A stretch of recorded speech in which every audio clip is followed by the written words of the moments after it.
Morning everyone, welcome back. Yes, the seed is there and I'm driving straight past it and it's not for a fill. He should still have, I'm going to guess about maybe 50-60 hectares still left on board, so we don't need to do a fill just yet. But he messaged me last night when he pulled up. There's 3 primary hoses that need replacing. So I'm heading to the shed to grab the hose. We'll head back out, find these hoses, and yeah, we'll replace them.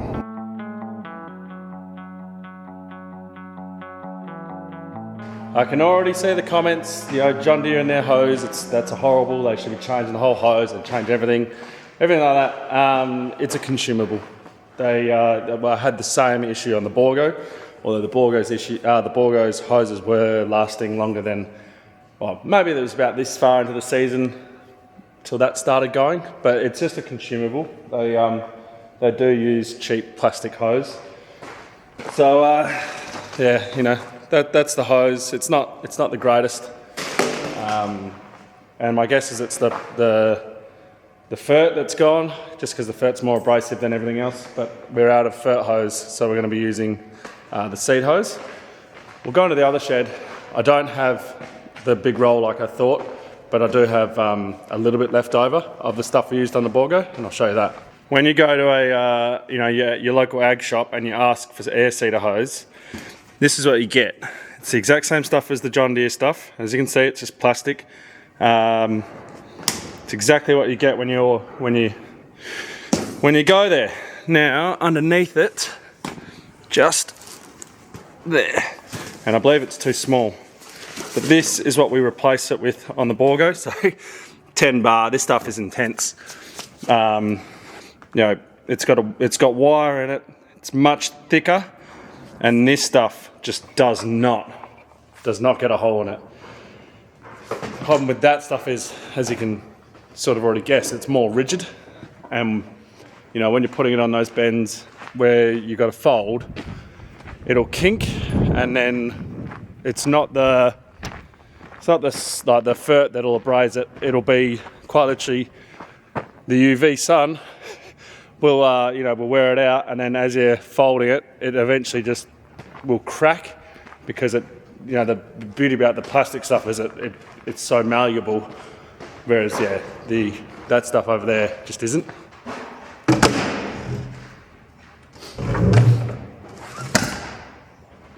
Now it's me playing wild goose chase trying to find our patches. So this is one, so we'll be able to replace that one with the hose I brought down. That's just a small one. So again, you can see it's blowing around here, and then it'll be impacting that there, and then it shoots down. And that's why, how they go. So I was right, it was a fert hose. Now to find the others. There's the other one, same spot but on the other side. And then the other one, yep. Oh God, you can see even there, he's patched it because the hole's obviously just here, and last night it's just done that. And our next one is just there, and very similar, but that wouldn't have been having stuff come out. I don't think that would have been all right. I definitely don't have enough green stuff, but anyway, we'll crack into it. We'll start taking these hoses off. So we've done the big ones on the outside. I thought we'd done, we've done that one just there. So we're replacing that one, we're replacing that one and that one. So the next one's to probably go, these big long ones here, they're so long because they try to keep it sort of even as you go across the bar. So they come out of here, they come across, they swing around like that, and then go to this head here, and then obviously mirrored on this side. But that is a very long hose. You're talking like 1, 2, 3, 4, 5, 6 meters of hose. So that's not something I want to be changing. But anyway, let's get into this. One thing I was quite surprised about, you get a hole here and it'll just get bigger and bigger. And as you can see, you end up with stuff until you do your seed checks. This is why we still keep doing our seed checks. when we don't do our hourly seed checks, this stuff will keep happening. Like, you'll miss that. And I was led to believe, and I thought, and I was telling you guys that, you know, you get a hole in here, it knows its rate. Sorry, the blockage monitor knows its rate. So it'll notice when something like that happens, and it'll let you know, because it's like, hey, the rest of these are getting, you know, a whole heap of fert, but this one over here is getting, you know, half rate. But it doesn't let you know, so I lied to you. So yeah, I was a bit disappointed about that. I thought that these were gonna pick that up, but they don't. Anyway, what can you do? One thing I actually really like is the mounting system for getting these onto the heads. You've got just this coupler, which makes it really, really easy to do your hose. When it's on a pipe like that, we've been having to cut them and do all sorts of things, so they're hard to get off and on these, and this literally just pulls off. It's nice.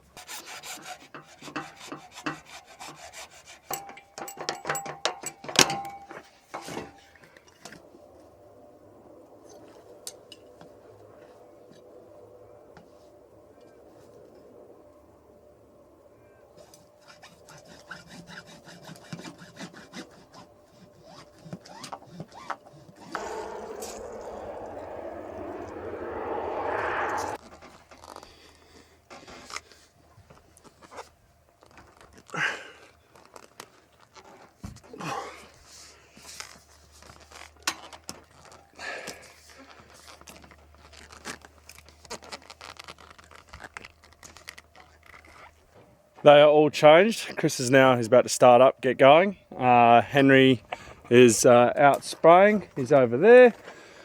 So yeah, we'll leave Chris to it, and a little splash on there. What's that come from?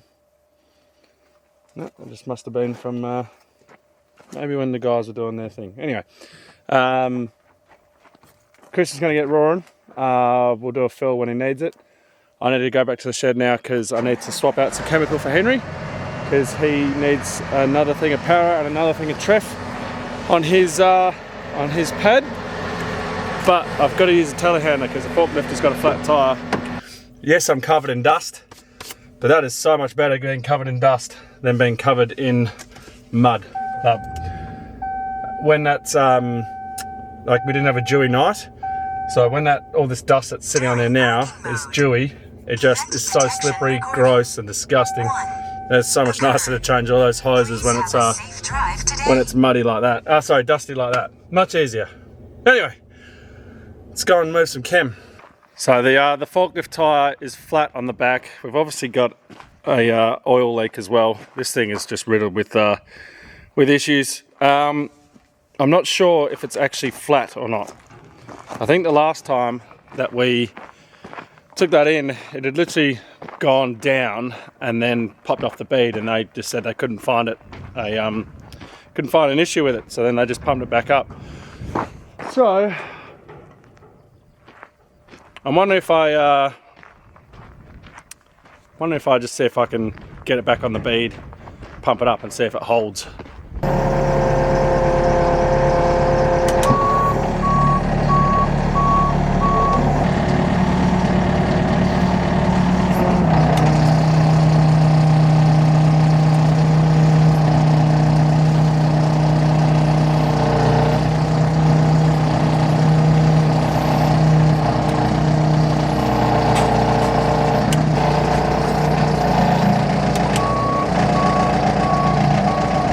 Whilst I do like the telehandler, it's a very handy tool for being an actual forklift. It is a pain. It's not as precise, it's not as manoeuvrable. You can't see your right hand side wheel, so sometimes you might crush something. Let's see if we can get this tyre working for the little old Lindy here. Can you hear that?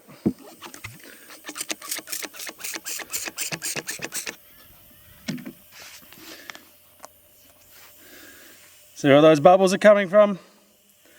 It is leaking on the bead. It hadn't popped off the bead, it was still very much on the bead. All I did was just pump it up just to see if it would hold air and where the air was coming from. And it is leaking from the bead. So I'm not entirely sure. I'm not a tyre fitter, I wouldn't have a clue. So we'll just leave that for the professionals. They can, yeah, they can, we can tell them that it's the bead leaking and they can, well, I don't know, whip the bead off and fix it or replace it, or I don't know. I don't know what you do. Right, well, we're still out of forklift for now.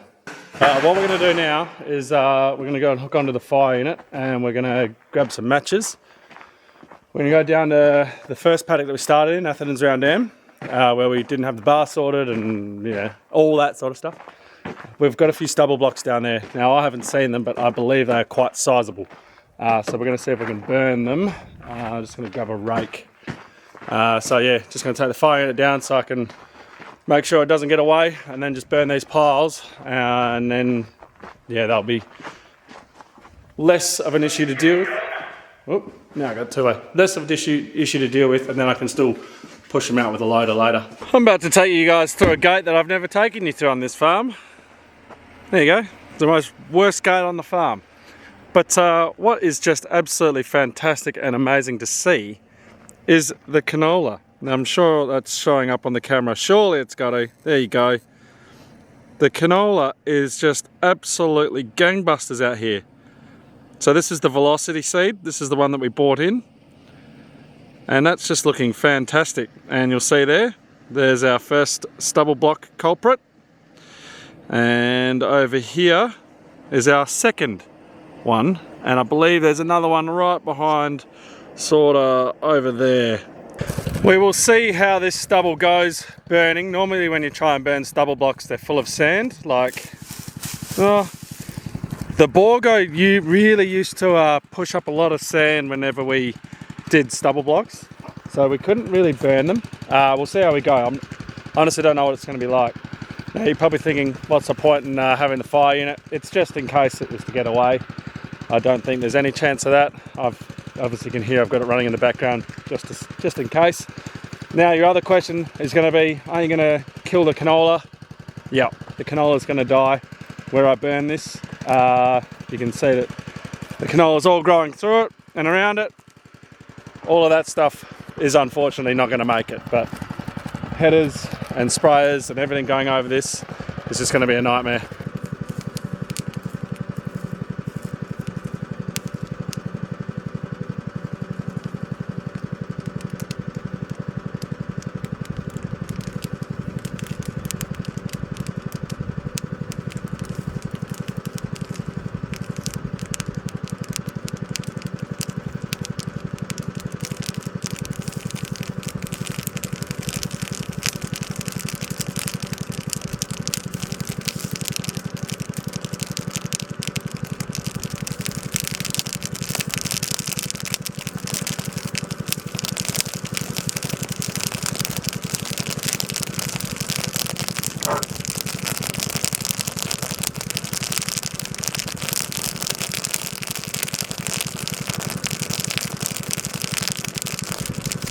Now that it's starting to burn the stubble that's on top, I'm seeing a lot of dirt that's in there, so I'll do my best, but I think this is going to be a telehandler job.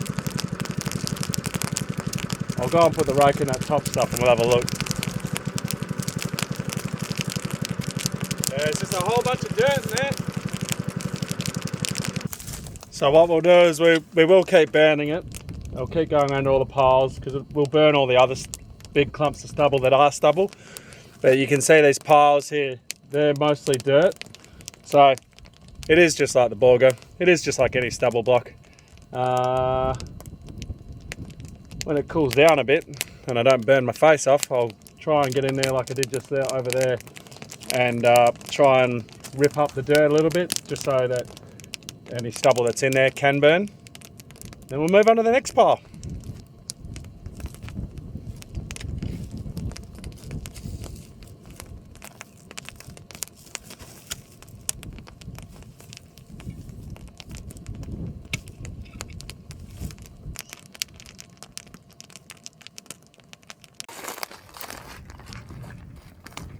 Right, so you can see there's still a whole lot of dirt in there, still a big pile. It will make it easier now that we've burnt the stubble off to push this out. When you've got stubble in there, it really hangs and yeah. Anyway, I'll keep going and I'm going to keep burning and just get these piles down a little bit. And then we'll come out with a telehandler today, tomorrow, whenever, and we'll try and just flutter it out. Just try and spread it out a little bit, just so we don't have these big piles. But yeah, it's all we sort of can do. Now that we've got the bar how we want and we know how to use it, these stubble blocks should be a non-issue.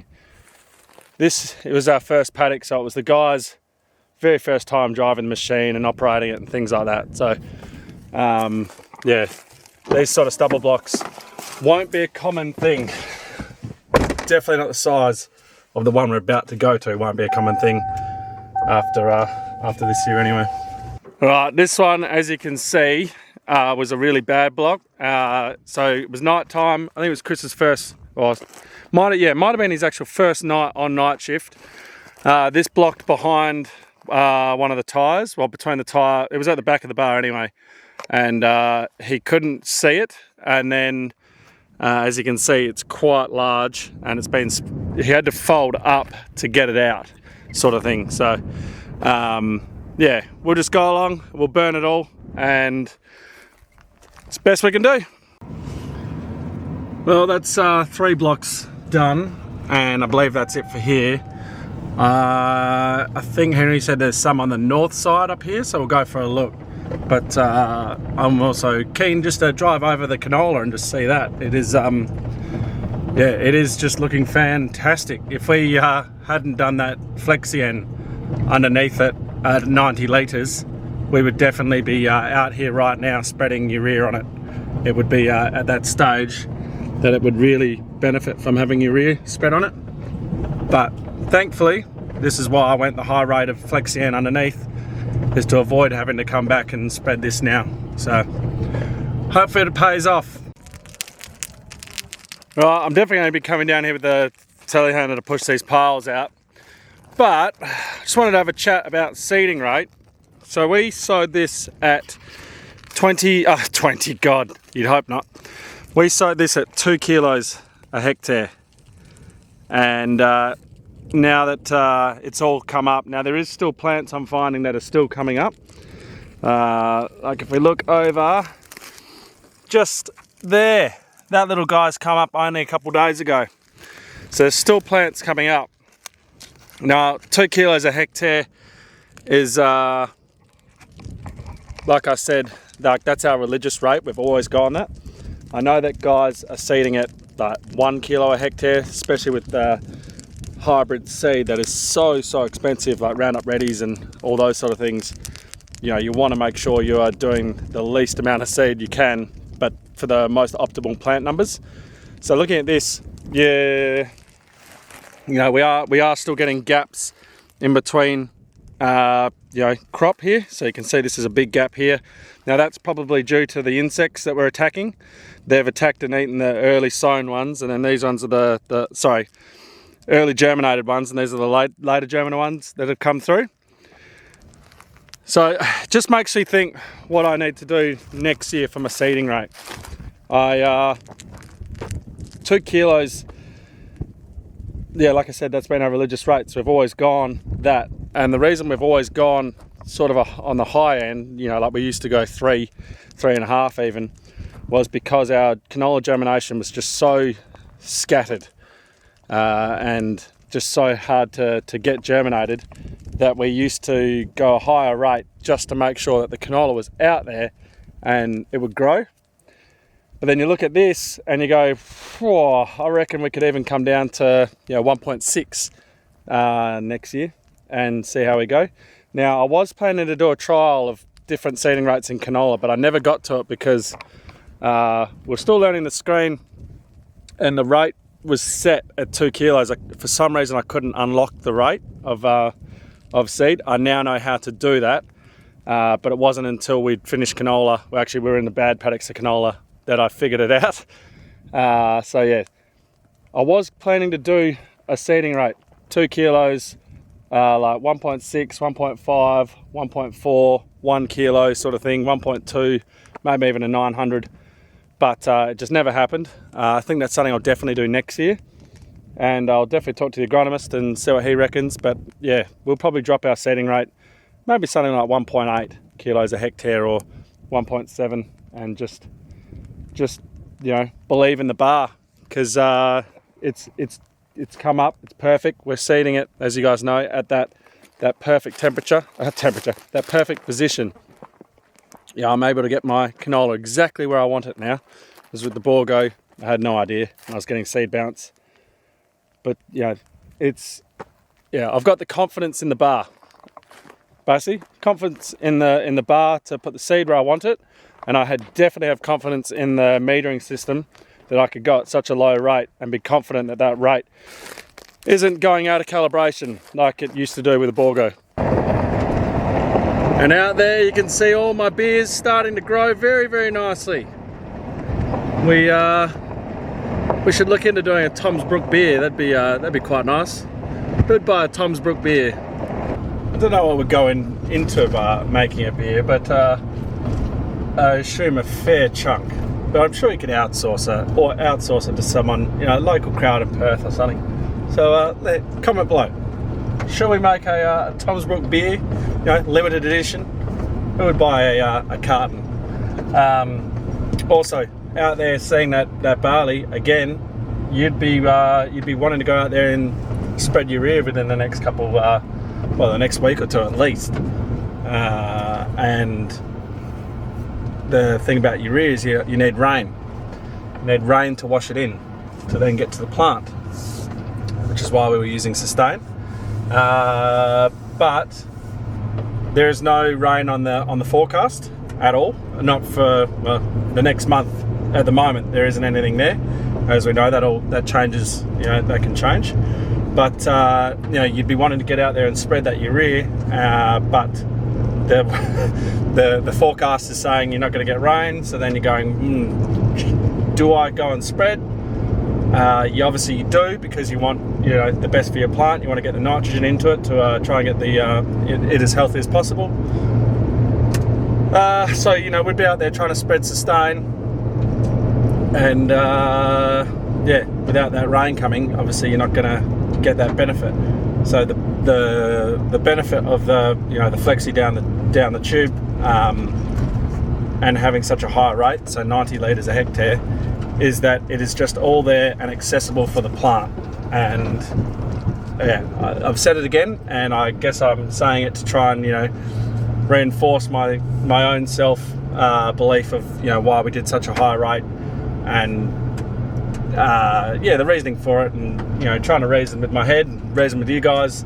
You know, that's why we did the high rate, because it's accessible to the plant right now. The plant's got that 90 litres to keep it going for quite a while and eliminate this first spreading, which on a typical year, you know, we dry seed and then we get the rain, so you're not under the pressure. But now we'd be really under the pressure, and I don't know where we'd put the urea, because I don't have the dividers in the shed, and we've still got all that fert in there. So yeah, that, and then along with the zinc copper mang that's got it down the tube as well, the plant has got it accessible now, instead of waiting for us to come back and do it foliar. But we're obviously going to do it foliar as well, to do a top up on it to keep it as healthy as possible. And I'm really hoping at the end of the year it's all paid off, and I'll be a happy man. Okay, what I'm about to show you, they're probably going to run very quickly, but there's a mob of about 20 emus right in front of me. So we'll see if we can show them for you. Now I can tell actually that these emus haven't seen humans before, because if they have, typically they run by now.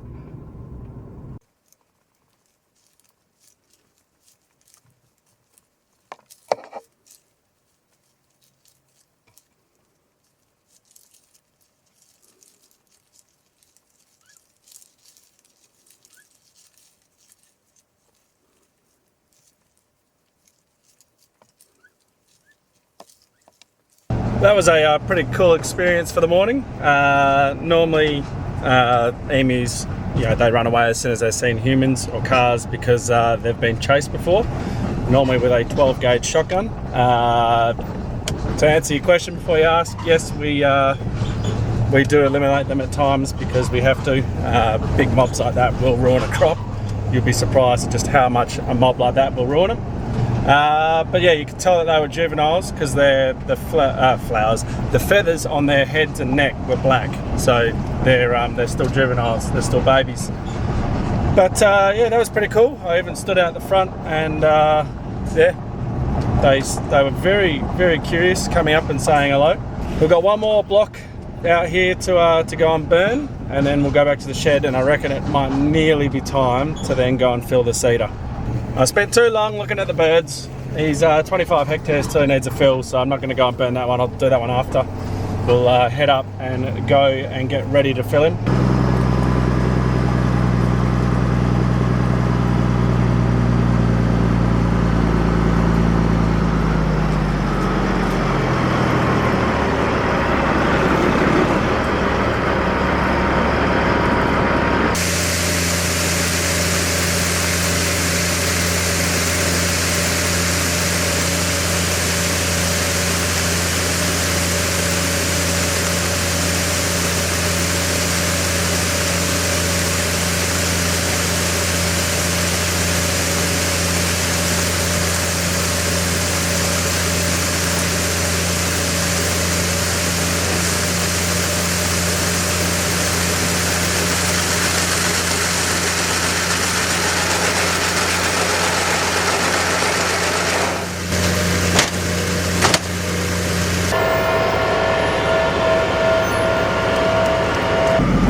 117.84 hectares on that fill.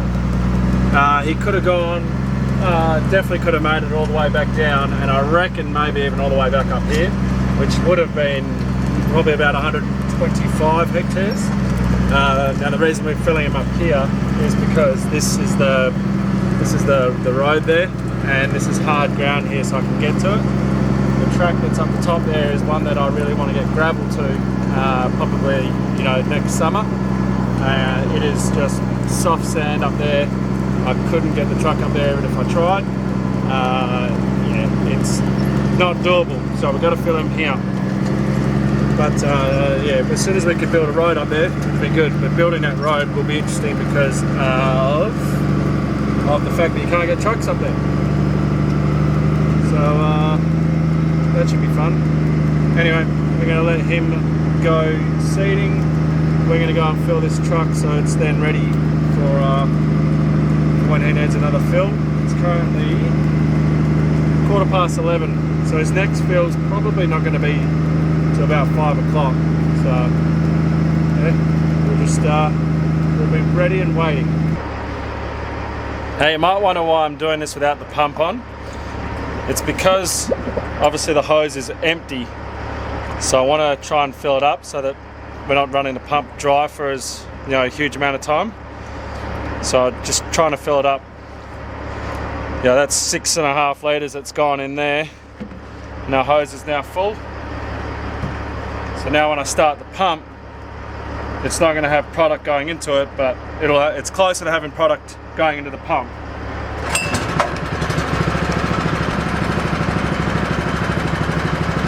The problem I have is this is quite thick, and so is the Fertilizer, and it's not ideal going out of I'll show you the scud hose that I'm using over there, but it's really not ideal. The pump goes dry for quite a long time before it sucks. The shuttle is good because it's above the water level, like it's above the prime level of the pump, so at least it's running into it. So this is the Micromatic, and because it's got to suck up a tube and then go across to the pump, it just doesn't prime very well. So that's why I turned the pump off then when I finished pouring in, so that the hose was sort of as full as it could possibly be. And then yeah, you can see it's still taking its time to try and suck this stuff out. That's my mark there. We've got to get it down to here. And it's taken about 2 litres out so far. It's just so thick.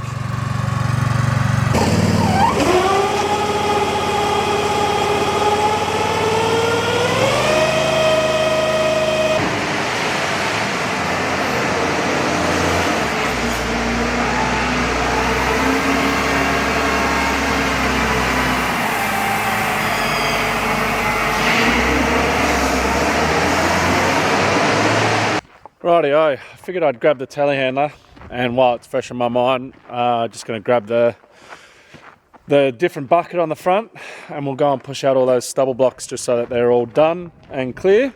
And then when we get back, we'll go and fuel the air seeder up with fuel, and yeah, we'll make a decision about if we fill him or not. This here is Atherton's long. This is the last paddock that we're going to be seeding, but it's going to be the hardest paddock for Henry to spray. So, to the west, we have our barley. To the south, we have our canola. To the east, we have the neighbours, I'm going to assume canola. And to the north, we have the neighbours, I don't know, wheat, barley, canola, something. But all around this paddock is growing, so it's going to be very hard for Henry to try and spray it.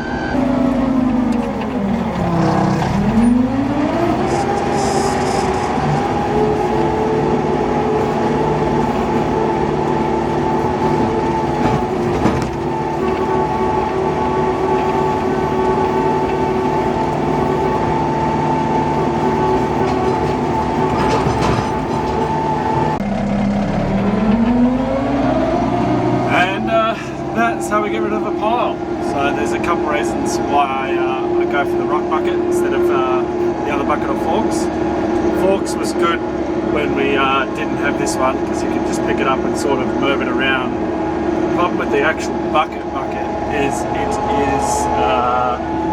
you can't see through it, and it makes it really difficult. Whereas this, it's brilliant.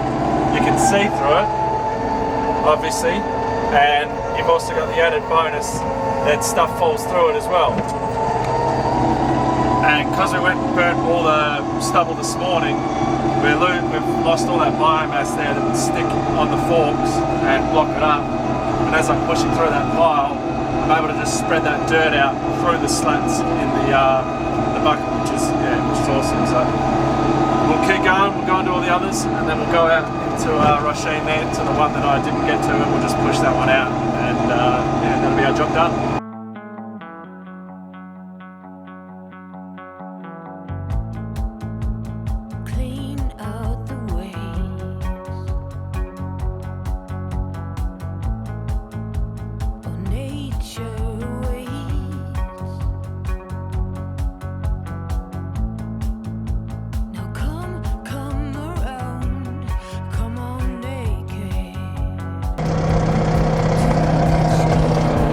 And that's that. It'll be interesting actually, because we're about to head to A block, so it'll be interesting to see the difference between doing it with the burnt stubble and doing it without burning it.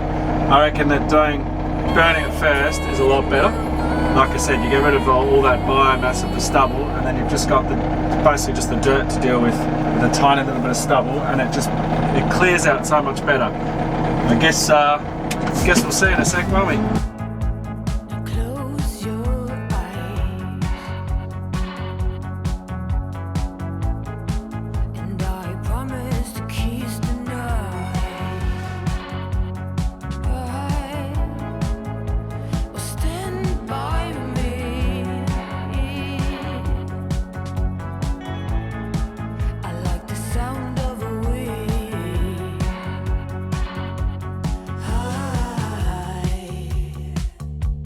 Watch me as I dance. Have you known romance before? The kind where you feel lost while you adore. Get me high, let me drive. You can see what a difference that made.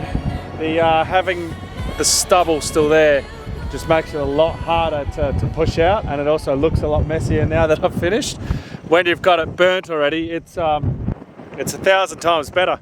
You just go and you're just getting rid of the dirt instead of all that stubble that's piled up on top. So it probably would have been worth me coming down and you know, burn it. But anyway, I've spread it now, so that'll do that. And I reckon I'll leave the video there, guys. When I get back to the shed, I'm just gonna fuel him up, and then I'll probably fill him up with seed and all that. It's 4 o'clock now, so yeah, look, I reckon we'll leave the video there. So thank you very much for watching. We'll catch you in the next one.